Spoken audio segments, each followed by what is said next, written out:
नमस्कार दोस्तों, आप सभी का स्वागत है हमारे इस आदि सागर यूट्यूब चैनल में।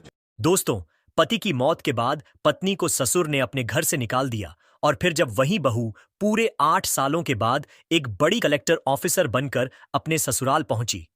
फिर दोस्तों, जो हुआ वह सच्चाई सुनकर आपके भी कान फटे के फटे रह जाएंगे। दोस्तों, आज मैं आपको एक ऐसी सच्ची घटना के बारे में बताने वाला हूं जो आपको हैरान कर देगी। दोस्तों, आपने ऐसी सच्चाई आज तक कभी नहीं सुनी होगी। दोस्तों, वीडियो की शुरुआत करने से पहले आप सभी का मैं स्वागत करता हूं डिजिटल जंक्शन चैनल पर। दोस्तों, हम आपके लिए बहुत ही सच्ची घटनाएं निकाल निकाल कर लाते हैं। वीडियो की शुरुआत करने से पहले आप इस वीडियो को लाइक करें और कमेंट में अपने विचार जरूर बताइए। दोस्तों, आज की कहानी सुनकर आप भी पूरी तरीके से हैरान हो जाओगे। दोस्तों, यह कहानी है निर्मला की। निर्मला की शादी बहुत धूमधाम के साथ अंकित के साथ हुई थी। अंकित रेलवे में नौकरी करता था और बहुत ईमानदार व्यक्ति थे। अंकित और निर्मला बहुत समझदार लोग थे और उनका शादीशुदा जीवन भी बहुत अच्छे से चल रहा था।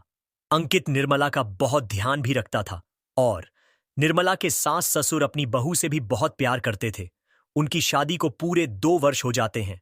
2 वर्ष बाद उनके घर में बेटे का जन्म होता है और बेटी के जन्म से पूरे घर में बहुत खुशी का माहौल बन जाता है। अंकित और निर्मला अपनी बेटी से बहुत प्यार भी करते थे और बहुत अच्छे से संस्कार देते थे। लेकिन दोस्त कहते हैं ना, नजर बहुत बुरी चीज है। जब आप अपने परिवार के साथ बहुत खुश हो तो वह चीजें सोशल मीडिया पर मत डालो। वह चीजें यहां वहां लोगों को मत दिखाओ, क्योंकि न जाने कब किसकी काली नजर आपको लग जाए और आपकी खुशहाल जिंदगी एक पल में बर्बाद हो जाए।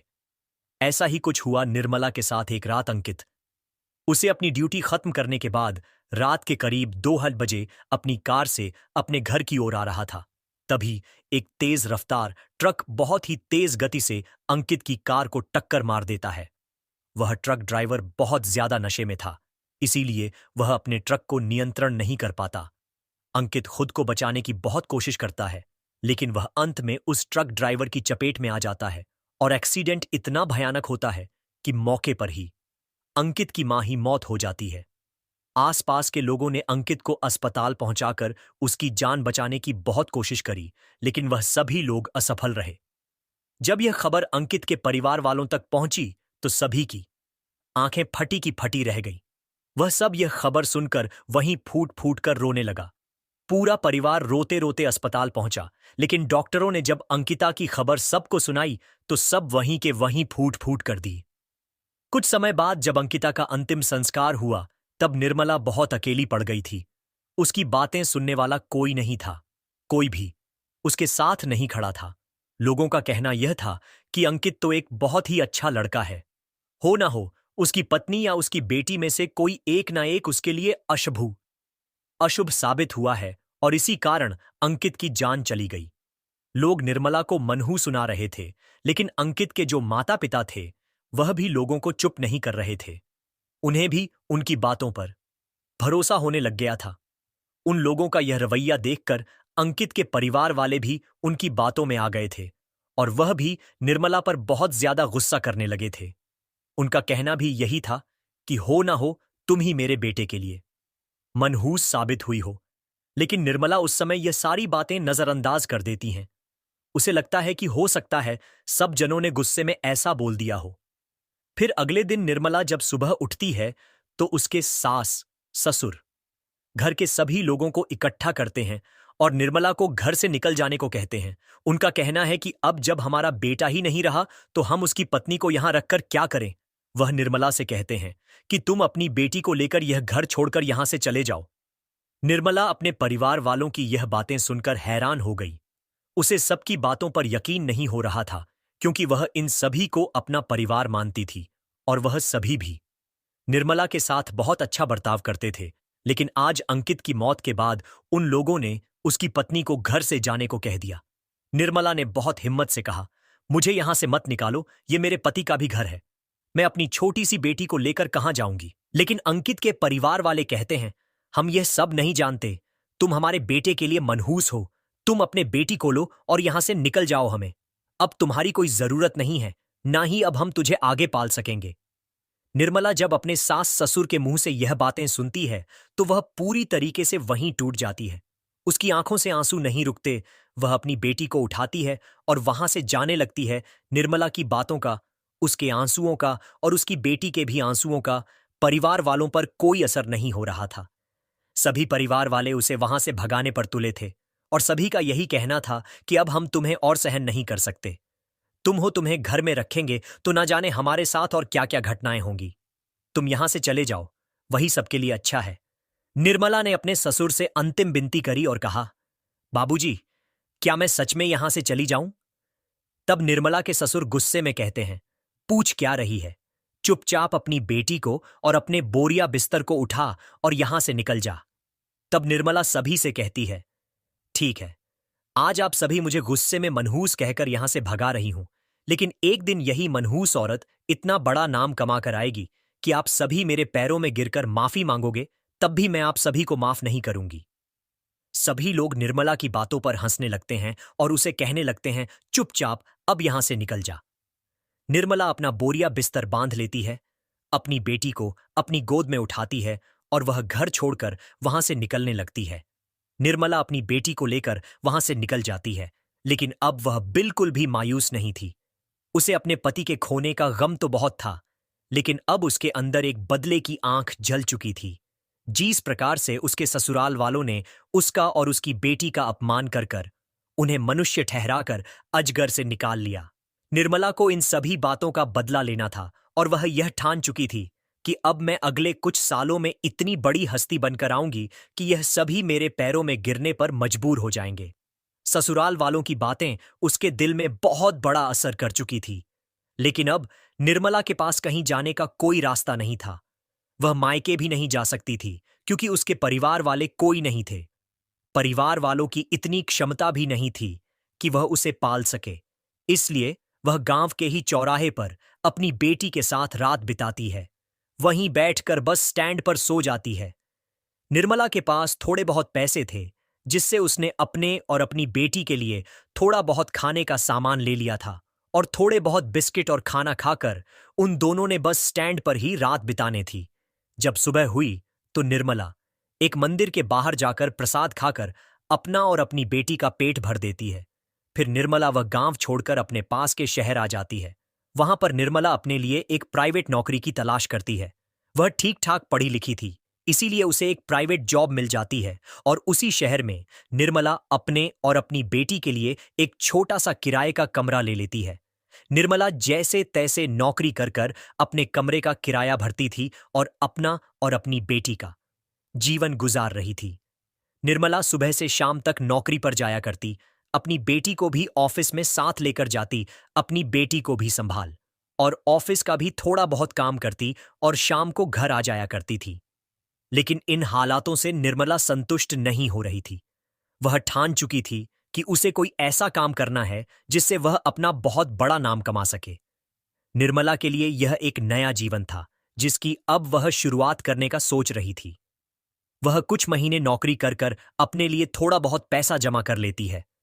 उसके जीवन में बहुत संघर्ष आते हैं। ऑफिस में कई सारे लोग उसे गंदी गंदी नजर से देखते हैं और साथ ही साथ कुछ लोग उसकी इस हालत पर दया भी दिखाते हैं। लेकिन निर्मला किसी भी चीज से नाराज नहीं होती। उसे केवल और केवल अब जीवन में कुछ करके दिखाना था।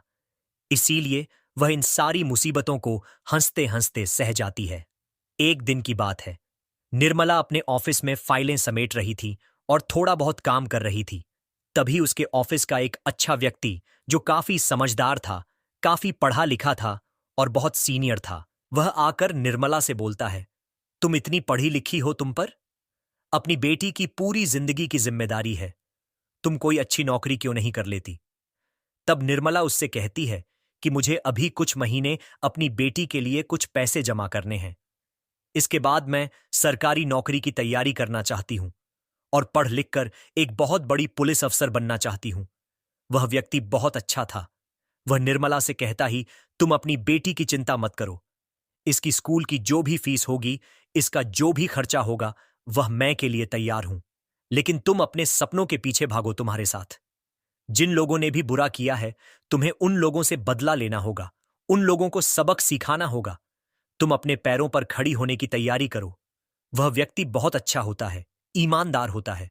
वह निर्मला को पढ़ाई लिखाई करने के लिए कुछ किताबें दिलवा देता है और उसे कुछ पैसे भी देता है ताकि वह अपनी बेटी का खर्चा पानी चला सके। निर्मला अब यह ठान चुकी थी, वह पढ़ लिख कर बहुत बड़ी अफसर बनेगी। निर्मला सारी किताब लेकर आ जाती है और अब अपना ऑफिस भी जाना बंद कर देती है।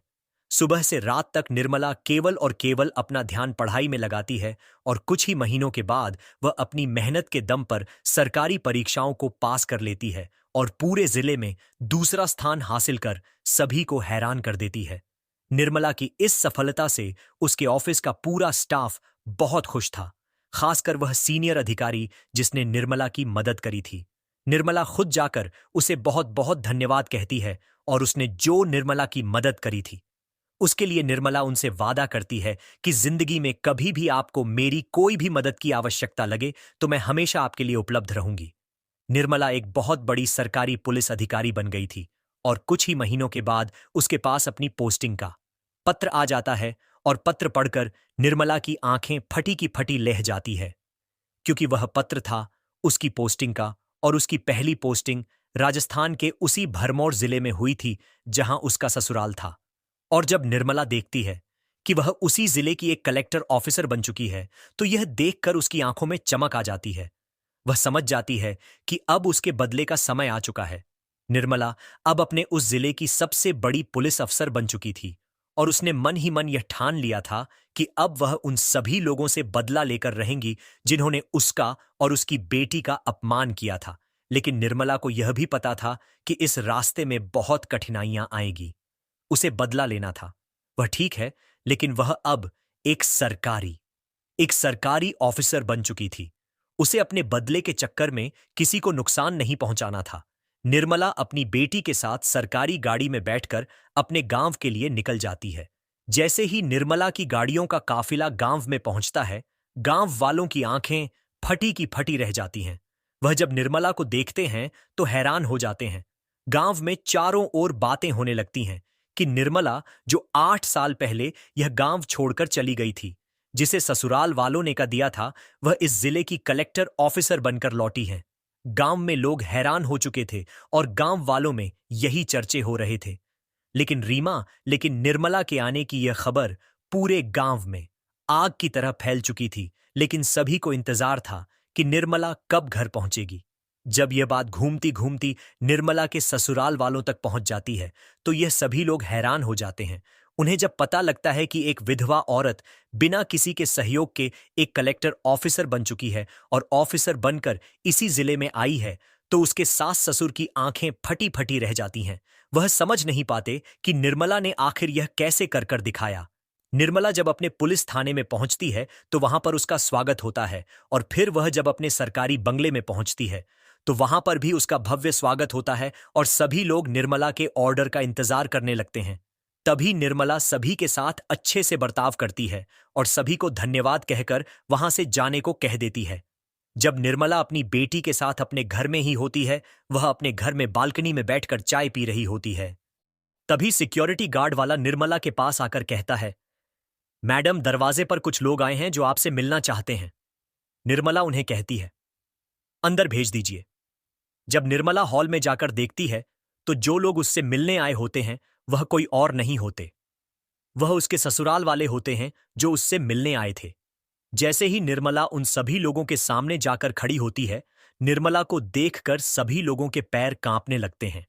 सभी लोग हैरान हो गए थे कि आखिर एक विधवा औरत इतने बड़े बंगले में इतने बड़े पुलिस अफसर बनकर कैसे रह रही है। तभी निर्मला जाकर उसके सास ससुर से कहने लगती है, आप यहां पर क्यों आए हैं? तभी उसके सास ससुर निर्मला से माफी मांगने लगते हैं और कहते हैं, बेटी, हमें क्षमा कर दो। हमने उस समय अपने बेटे को खोने के गम में तुम्हें बहुत गलत सलत बोला और तुम्हें घर से भी निकाल दिया। हम अपनी पोती से और तुमसे मिलने आए हैं। तभी निर्मला गुस्से में आ जाती है और कहती है कि आपने जो करा है आपको उसकी सजा मिलेंगे। आप किस मुंह से यहां मुझसे माफी मांगने आए हैं? आपने एक लाचार, एक बेबस औरत समझकर मुझे घर से निकाल दिया था। मैंने आपके पैरों में गिरकर कई बार माफी मांगी, लेकिन आप में से किसी ने भी मुझ पर कोई दया नहीं दिखाई। तो आप यहां का क्या मुंह लेकर माफी मांगने आए थे? उसके सास ससुर जाकर निर्मला से माफी मांगने लगते हैं और कहने लगते हैं कि इस उम्र में हमें जेल में मत डालो, हमें क्षमा कर दो, हमने बहुत बड़ी गलती कर दी। लेकिन निर्मला का कहना यह था कि आपने मेरे साथ अन्याय करा, कोई बात नहीं, मैं वह सहन कर सकती हूं, लेकिन आपने मेरी छोटी सी 2 साल की बेटी को भी घर से भगा दिया था, उस पर भी आपने कोई दया नहीं दिखाई और आपकी यह हरकत देखकर गांव के कई सारे लोगों ने अपनी बहू के साथ इसी प्रकार से बर्ताव करना शुरू कर दिया। आपको और उन सभी